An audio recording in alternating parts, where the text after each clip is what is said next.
नमस्कार साथियों, ACR 2023-24 SSOID के माध्यम से भरे जाने का प्रोसीजर, जिसमें आपको हायरार्की क्रिएट करना, पार्ट 1 भरना और अगर आपका वित्तीय वर्ष 2023-24 में पोस्टिंग प्लेस चेंज हुआ है, अगर आपका प्रमोशन हुआ तो डेजिग्नेशन आपको कैसे अपडेट करना है, ये आज की इस वीडियो में जानेंगे। इसके साथ साथ राजस्व व पंचायती राज के कार्मिकों द्वारा एसीआर 2023-24 कैसे भरी जाए, ये तरीका मैं आज की इस वीडियो में बताऊँगा। अगर आपने चैनल को सब्सक्राइब नहीं किया तो सब्सक्राइब कर लीजिए। सबसे पहले आपको एसीआर फिलअप करने के लिए SSOID में आपकी आईडी और पासवर्ड से आप जैसे ही लॉगिन करेंगे कुछ इस तरीके का इंटरफेस आएगा, जिसमें आपको राजगाज HRMS के पोर्टल पे जाना है। अगर आपको ओपन नहीं किया हुआ राजगाज HRMS तो अदर एक्टिव ऐप पे जाके आप राजगाज HRMS का पोर्टल अल्फ़ाबेटिकली सर्च कर लेंगे। HRMS पे पोर्टल पे क्लिक करते ही ये जो इंटरफेस आएगा, इसमें आपको आपका डिपार्टमेंट दिखेगा, आपका नाम दिखेगा। एसीआर फिलअप करने के लिए आपको लेफ्ट साइड में जो इंटरफेस आ रहा है उसमें आपको एम्प्लॉय कॉर्नर में PAR के ऑप्शन पे क्लिक करना है। PAR पे क्लिक करते ही रजिस्टर्ड मोबाइल नंबर पे OTP जनरेट का ऑप्शन आएगा। वो OTP का आप इसमें यस कर वेरीफाई OTP इंटर करने के बाद वेरीफाई OTP पे क्लिक कर देंगे तो एसीआर फिलअप करने के लिए पोर्टल आपके सामने ओपन हो जाएगा। आपको सबसे पहले 2023-24 की एसीआर भरने से पहले आपने जो पिछली बार एसीआर भरी थी उसका स्टेटस एक बार देख लेना है। 2022-23 सर्च सेलेक्ट कर जो ही आप सर्च पे क्लिक करेंगे, पिछली साल जो एसीआर भरी थी उसकी डिटेल आ जाएगी और उसका स्टेटस है वो PAR अप्रूव्ड दिखा रहा है। ये स्टेटस PAR कंप्लीटेड आना चाहिए। इसको कंप्लीटेड करने के लिए सीन के ऑप्शन पे आपको क्लिक करना है। चार जो ऑप्शन आ रहे हैं उसमें आप सीन पे क्लिक करेंगे तो आपकी पूरी एसीआर पार्ट 1 जो आप द्वारा भरा गया था, उसके बाद पार्ट 2, 3, 4 जिसमें रिपोर्टिंग, रिव्यूइंग और एक्सेप्टिंग अथॉरिटी के रिमार्क इसमें फिलअप हुए हैं। इसके बाद आपको लास्ट में कंफर्मेशन पूछेगा। ये PAR अप्रूव तो आपकी हो चुकी है। कंप्लीट करने के लिए आपको ये जो ग्रेडिंग है उसमें आपको कंफर्मेशन देना है। Do you agree with your grading. अगर आपने जो आपकी जो भी अथॉरिटी थी उन्होंने रिमार्क दिया उससे आप संतुष्ट हैं तो यस कर देंगे, अदरवाइज आप नो कर रीजन फॉर डिसएग्रीमेंट लगाकर आपको इसको रिटर्न टू एस्टेब्लिशमेंट कर देंगे। संतुष्ट हैं तो यस कर सेंड टू एस्टेब्लिशमेंट करेंगे तो आपकी जो पिछली बार की एसीआर थी वो कंप्लीट हो गई है और एसीआर शाखा में सबमिट हो चुकी है। वो वर्ष 2022-23 का स्टेटस एक बार मैं पुनः देखूंगा तो आप देख पाएंगे कि PAR का स्टेटस अब वो कंप्लीटेड आ गया है। तो ये वर्ष 2022-23 की एसीआर का स्टेटस आप एक बार 2023-24 की एसीआर भरने से पहले ज़रूर जैसा मैंने तरीका बताया वैसे आप चेक कर ले। उसके बाद 2023-24 सेलेक्ट कर सर्च के ऑप्शन पे क्लिक करेंगे तो क्रिएट हायरार्की का ऑप्शन आ जाएगा। क्रिएट हायरार्की के ऑप्शन पे क्लिक करेंगे। सबसे पहले रिपोर्टिंग की डिटेल है वो आप देख लेंगे। उसके बाद आएगा अप्रेजल डिटेल, जिसमें आपको फाइनेंशियल ईयर का जो पीरियड है, जिस पीरियड के लिए आप एसीआर भर रहे हैं उसका ऑप्शन आपके सामने आ जाएगा। आपका पोस्टेड डिपार्टमेंट, ऑफिस डेजिग्नेशन, सारा डिटेल आप एक बार देख लेंगे। अगर इनमें कोई चेंज करना है तो वो मैं वीडियो में आगे प्रोसीजर आपको बताने वाला हूँ, इसके लिए वीडियो को आप देखते रहिए। उसके बाद आते हैं अप्रेजल हायरार्की। क्रिएट हायरार्की में अप्रेजल हायरार्की का जो पॉइंट है वो बहुत ही ज़्यादा इंपॉर्टेंट है। इसमें 3 लेवल होते हैं, रिपोर्टिंग, रिव्यूइंग और एक्सेप्टिंग अथॉरिटी। हर अथॉरिटी की डिटेल होती है, डेजिग्नेशन होता है, डिपार्टमेंट और पोस्टेड ऑफिस होता है। सबसे पहले हम रिपोर्टिंग अथॉरिटी का हायरार्की में कैसे कॉन्फ़िगरेशन करना है ये सीख रहे हैं। रिपोर्टिंग अथॉरिटी में अथॉरिटी डिटेल के सामने सर्च का ऑप्शन आ रहा है, उस पर क्लिक करेंगे।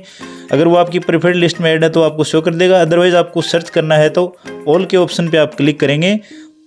जो भी अथॉरिटी है उसको एम्प्लॉय नेम, एम्प्लॉय ID या एडवांस सर्च के ऑप्शन पे क्लिक कर SSOID के जो उसकी SSOID है उससे सर्च किया जा सकता है। SSOID जैसे ही आप इंटर कर सर्च के ऑप्शन पे क्लिक करेंगे तो उस संबंधित अथॉरिटी की डिटेल, जैसे अभी रिपोर्टिंग अथॉरिटी का अपन कॉन्फ़िगरेशन कर रहे हैं उसकी SSOID लगाकर मैंने जैसे ही सर्च किया, मेरी जो रिपोर्टिंग अथॉरिटी थी उसकी SSOID लगाते ही उसकी डिटेल मेरे सामने आ गई।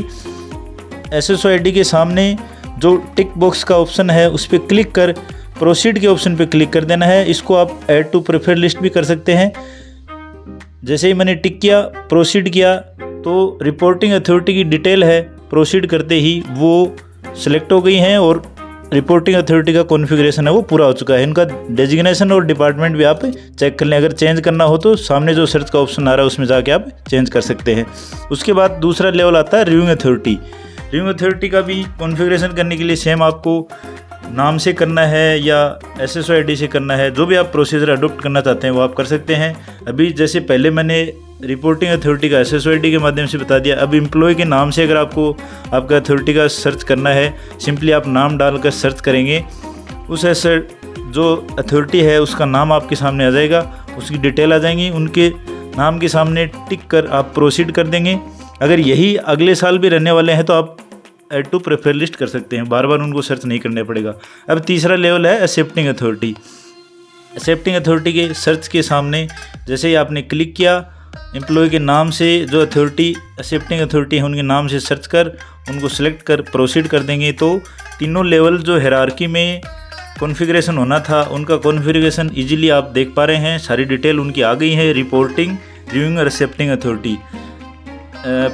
पटवारी जो भी साथी ACR अपनी भरते हैं उनके लिए ये हायरार्की होती है, तहसीलदार, SDM और जिला कलेक्टर महोदय के पास ये उनकी ACR जाती है। उसके बाद हायरार्की सेट करने के बाद आता है मार्क टू ACR सेल। आप कौन सी जो शाखा है उसके लिए ACR भरेंगे, कौन सा फॉर्मेट आपके सामने आना चाहिए, उसके लिए आपको आपका पटवार जो कैडर है, जो board of revenue district wise जहाँ भी आप पोस्टेड हैं रहे हैं उस अप्रेजल पीरियड के दौरान, वो आपको सिलेक्ट कर प्रोसीड कर देना है। तो आप देख पा रहे हैं सेव एंड इनिशिएट का ऑप्शन क्लिक करने से पहले मैं वीडियो में जैसा मैंने पहले बताया था डेजिग्नेशन और अगर आपका पोस्टिंग प्लेस चेंज हुआ है उसके बारे में मैं थोड़ा सा आपको बताना चाहूँगा। जैसे ये जो साथी हैं पटवारी, इनकी मैं ACR आपको भर के बता रहा हूँ। तो इनका अगर जैसे प्रमोशन हुआ था तो वो नाम सर्च करने के लिए डेजिग्नेशन के सामने सर्च का ऑप्शन आ रहा है, उसमें सर्च सीनियर पटवारी, इनका मैंने सीनियर सर्च किया, उससे संबंधित जो भी नाम थे वो आ गए। सीनियर पटवारी सिलेक्ट कर मैंने इनका सिलेक्शन कर दिया। पोस्ट डेजिग्नेशन भी चेंज करना है, उसके लिए आप सिंपली सर्च के ऑप्शन पे क्लिक कर जो भी आपका पद प्रमोशन के आया है वो आप सर्च कर लेंगे। उसके बाद आता है पोस्टेड ऑफिस। अगर आपका पोस्टेड ऑफिस चेंज हुआ है तो वो भी आप सर्च कर सकते हैं। अगर आपका पोस्टेड ऑफिस नहीं आ रहा है सर्च में तो सबसे पहले जो पोस्टेड डिपार्टमेंट है वो आप जो आपका हेड डिपार्टमेंट है वो आप भरेंगे। उसके बाद पोस्टेड ऑफिस में आपका जो भी पोस्टेड ऑफिस है उसका नाम आने लग जाएगा। पटवारी के लिए इसमें तहसील मलसीसर या जो भी आपका तहसील है उसका नाम आएगा, रेवेन्यू तहसील का, ग्राम सेवक और उन ग्राम विकास अधिकारी, उनके लिए आपका जो पंचायत समिति है उस लेवल तक के ऑफिस के नाम इसके अंदर आएंगे। उसके बाद आप सेव एंड इनिशिएट कर देंगे तो आपके सामने हायरार्की सेट होने के बाद पार्ट 1 जो ACR भरने का है वो आपके सामने ओपन हो जाएगा। इसमें सबसे पहला कॉलम आता है एब्सेंस, ट्रेनिंग और लीव। अगर आपने 15 दिन से ज़्यादा रहे हैं उसकी डिटेल आपको देनी होती है। उसके बाद इसमें आता है की रिजल्ट एरिया, जिसमें आपको कोई फिजिकल टारगेट या अचीवमेंट जो दिए हुए होते हैं वो आपको फिलअप करने होते हैं। इसका प्रोसीजर मेरा ACR के द्वारा एक वीडियो और बनाया हुआ है ACR पर, उसमें आप जाके देख सकते हैं डिटेल वीडियो, जिसका लिंक मैं डिस्क्रिप्शन में उसमें ऐड कर दूंगा। उसके बाद आता है एनुअल हेल्थ चेकअप। अगर आपकी एज 50 ईयर से ज़्यादा है तो आपको 3 साल में एक बार मेडिकल चेकअप की डिटेल देनी होती है। उसमें आप डेट ऑफ सर्टिफिकेट और जो अटैचमेंट आप मेडिकल ऑफिसर से लेते हैं सर्टिफिकेट वो आपको अटैच करना होता है। अगर नहीं है आपका एज 50 ईयर से कम है तो इसको सिंपली आप नो कर देंगे। उसके बाद आपने जो काम किया है ब्रीफ डिस्क्रिप्शन में आप वो भर देंगे। पटवारी साथी कुछ इस तरीके का काम करते हैं जिसमें PM सम्मान, किसान निधि, पेंशन योजना का सत्यापन वगैरह जो भी आपने काम किया है वो ब्रीफ डिस्क्रिप्शन में आप फिलअप कर देंगे। जो भी आपका काम रहा है वो सिंपली आप ब्रीफ डिस्क्रिप्शन में आपको फिलअप करना है।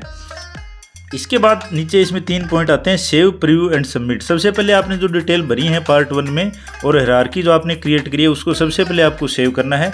उसके बाद प्रीव्यू जैसे ही आप क्लिक करेंगे तो आपने जो भी डिटेल भरी है उनका प्रीव्यू आप एक बार सबमिट करने से पहले देख लेंगे। तो आप देखेंगे कि जो भी मैंने इसका डिपार्टमेंट इनका चेंज किया था, ऑफिस पोस्टेड जो ऑफिस था वो चेंज किया, इनका डेजिग्नेशन चेंज किया, उस वही डिटेल आई हैं। उसके बाद कंफर्मेशन करने के बाद आप इसको सबमिट कर देंगे तो वर्ष 2023-24 की ACR जो भर रहे थे वो फिलअप हो गई है और उसका स्टेटस आप देख पा रहे हैं, पेंडिंग विथ रिपोर्टिंग ऑफिसर आ गया है। साथियों ये था बहुत सा सिंपल प्रोसीजर जिसमें आपको SSOID में लॉगिन कर लेना है। राजगढ़ HRMS के पोर्टल पे जाकर एम्प्लॉय कॉर्नर PAR पे जैसे आप क्लिक करेंगे तो आपकी भरी हुई ACR का स्टेटस आपको दिखेगा। उस ACR का अगर आप प्रिंट लेना चाहते हैं फाइल नंबर पे आप क्लिक करेंगे। फाइल नंबर पे क्लिक करने के बाद राइट साइड में प्रिंट का जो ऑप्शन आ रहा है उस पर क्लिक करते ही आपके सामने PDF जनरेट हो जाएगी जिसको आप सेव कर सकते हैं या सिंपली प्रिंट ले सकते हैं। सभी साथी इस सिंपल तरीके से आप ACR फिलअप कर सकते हैं। स्पेशली मैंने इसमें राजस्व व पंचायती राज के जो कार्मिक हैं उनकी हायरार्की कैसे सेट की जाए, ये हायरार्की सेट करने का तरीका सभी के लिए सेम रहता है। वीडियो को अंत तक देखने के लिए धन्यवाद। लाइक करें साथियों, वीडियो को ज़्यादा से ज़्यादा लोगों के साथ शेयर करें। सभी का बहुत बहुत धन्यवाद।